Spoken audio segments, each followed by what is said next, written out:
Thank you, Rabbi. Dear friends, I'm honored to be invited to speak here. It's been a long journey for me, and Judaism has touched my life and the lives of my family and friends in many ways.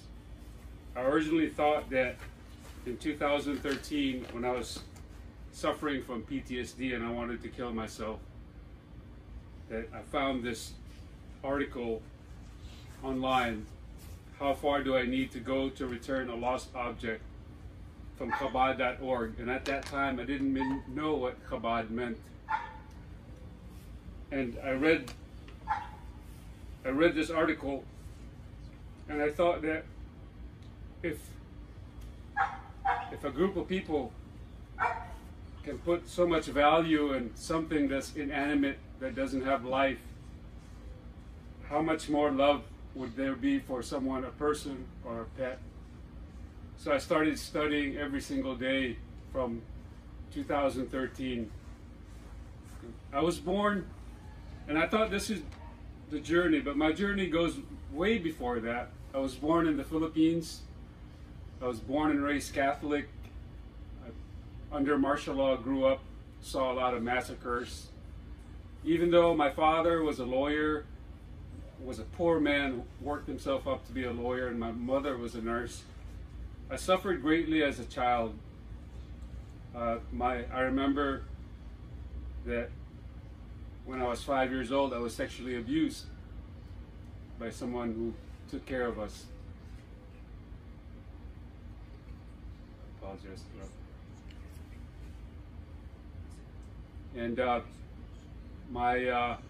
my godmother, Catholic godmother, who was also my first grade teacher, when I did something wrong in class, she made me stand with books in front of the whole class until I got tired, until I cried. And when I got too tired, she would hit my hands and I would have to come up. And another time, she made me kneel in front of the whole class on corn, dry corn kernels. This was my godmother, good friends with my mother. I was afraid to tell my mother. Then I was also an altar boy for the Catholic Church. But one day when I was 8 years old, I wasn't on duty, so I was sitting at the pews. There were kids behind me who were talking, so I knew the priest, who was Spanish, who could barely speak our dialect, came from Spain. I told him to quiet down, and he thought I was the one talking. So he brought me to the front of the whole church, about 200 people, and I thought he was going to congratulate me. But he slapped me in front of the whole church. I was so ashamed, I was so confused, and no one helped me. The nuns, my godfather who was a judge, the policemen who were there, the teachers who were there, my friends, no one helped me. He made me walk back to my chair, and I sat there. I wanted to leave. At the same time, I didn't know where to go. I never told my parents.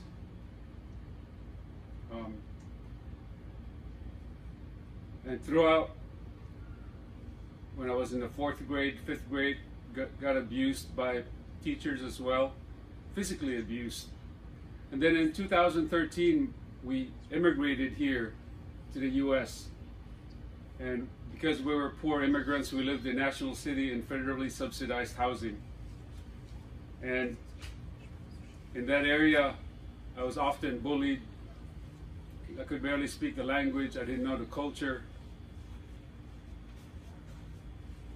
And so I started to hang out with the gangs so that nobody would beat me up. But that led to more choices, bad choices.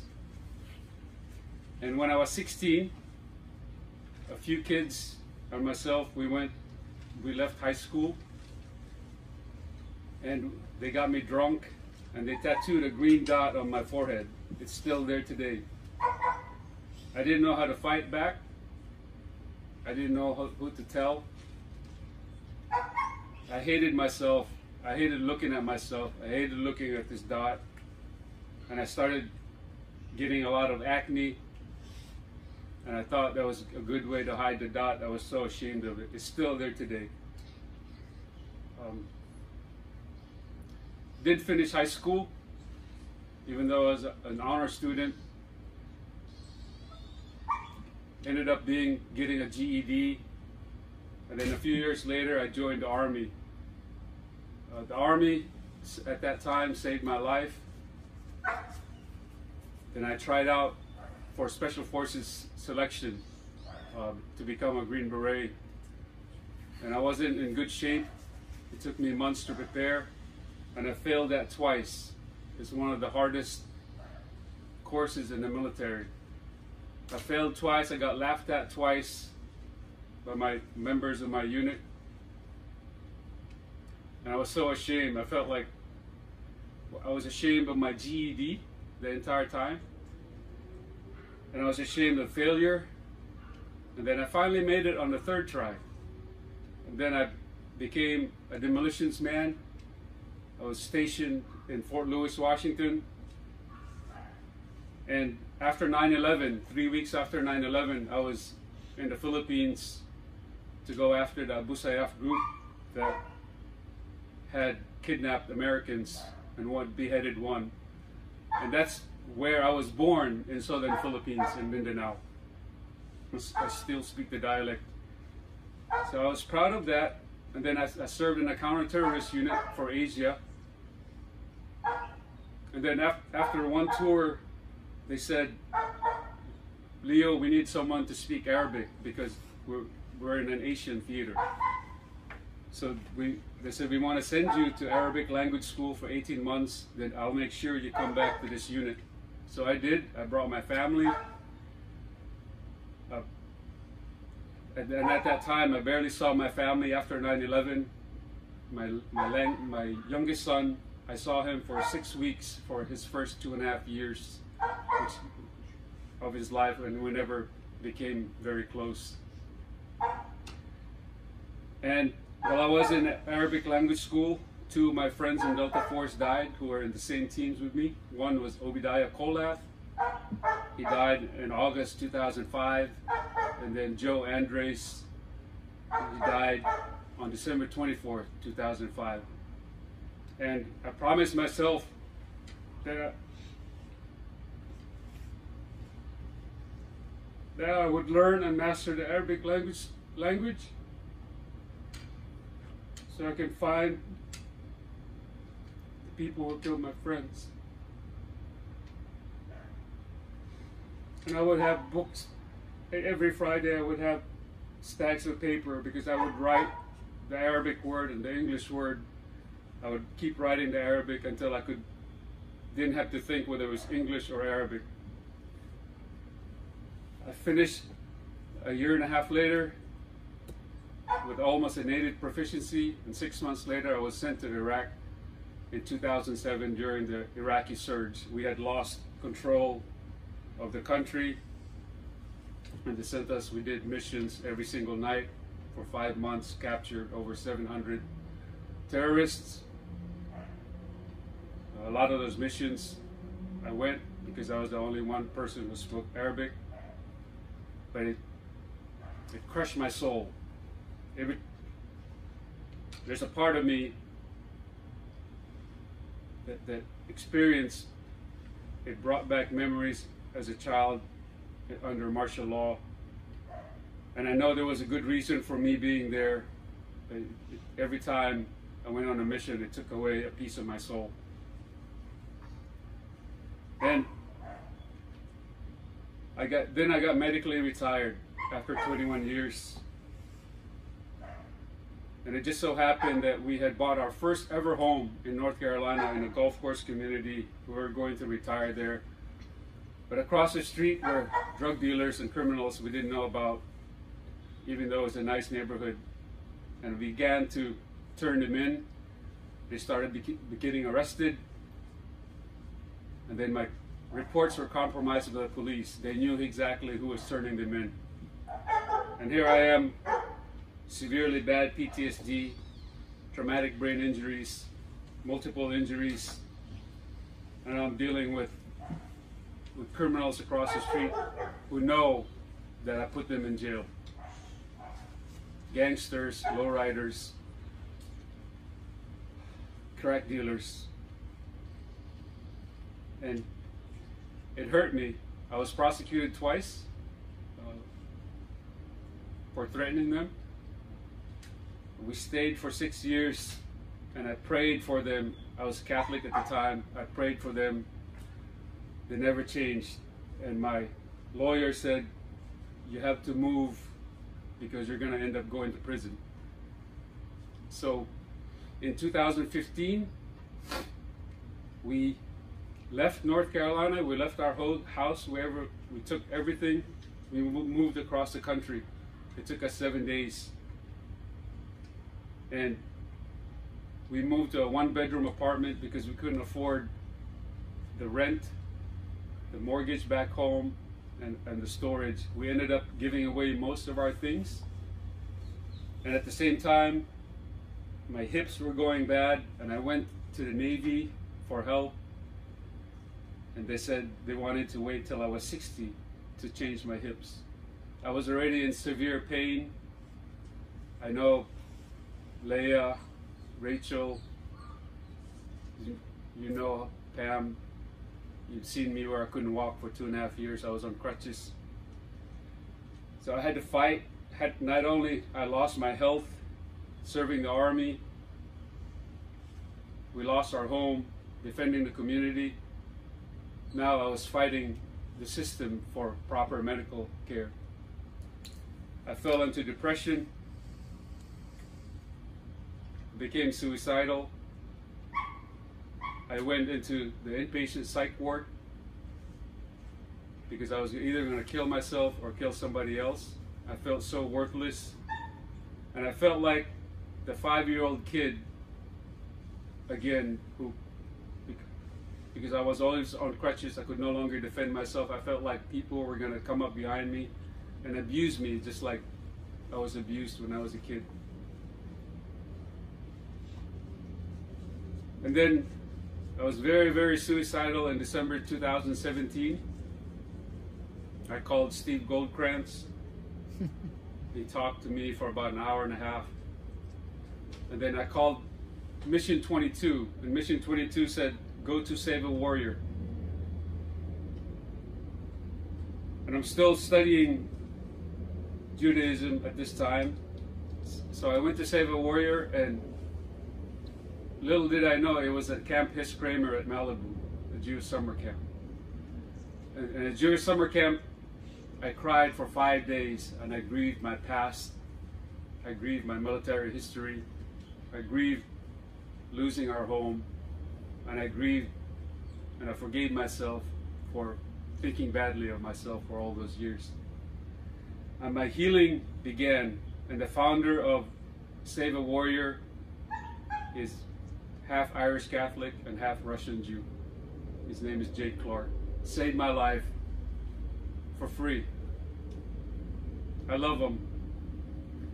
My kids called 3 weeks after I graduated, and they said, at 10:30 at night, they said, thank you for saving my dad, because we thought it was just another VA program.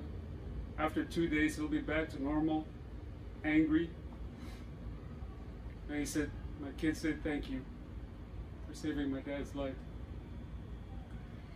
And then that was 2018, and my family and I went to a PTSD retreat for 6 days in Colorado to finally heal. But there was so much trauma, the kids, my wife. We didn't finish. They left on day 4. I was so ashamed. I was the only person there without a family. I cried at this top of this mountain, and I left on day 5. And Rabbi, I have to thank you for all your notes. I saved all your notes, all your little sticky notes, because there had been moments where empowerment came from those notes. And so they asked me to move out. My friend said, no, don't move out, that's your money. And I said, no, they need space. They didn't sign up for this PTSD. I didn't have to fight the criminals. They were just along for the ride. So I need to give them space. I need to swallow my pride. And this is something I learned from Judaism. And so I found a job in Ventura, California in August of 2019. And my first stop there, because I didn't have a room or a hotel, I slept in the parking lot at the Ventura County beach. I felt so, I was sleeping, I heard the kids and the families, I was so alone, I felt so dejected. Then I finally found a hotel for a few days, and then I found a place to stay, and I was going to Walmart to buy a few things. This Jewish gentleman called me. He said, "You found a room yet?" I said, "Yeah, I'm about to sign the lease." He goes, "I got a room for you. You come stay with me." His name is Bert Frazier. He's a retired lawyer in Oxnard. And he took me in, I rented a room. But what he taught me was, he was already a widow, and he would buy flowers every single week. I said, "Bert, why do you buy flowers?" He goes, "I used to buy them for my wife, and now I buy them for me." And so I slowly worked my way back to the family. I buy flowers every week for my wife. I don't miss a week. And Bert taught me how to deal with my sons. And I followed Bert's suggestions. And now we haven't argued in a year and a half. There's a lot of love. Now my son makes sure that when he gets a hamburger at In-N-Out, there's no cheese. My wife knows that to separate items that have blood. They respect me for my journey, and I've learned to respect them, because initially I was really strict, like none of that is in the house. But they're still Christian, and I learned that I had to accept their journey as well. It doesn't take away from my journey. And so where I slept in Ventura County, the graduation was there on May 15, 2021 for my second master's degree. And it was also my 22nd, the day of graduation was also my 22nd wedding anniversary. And I have to thank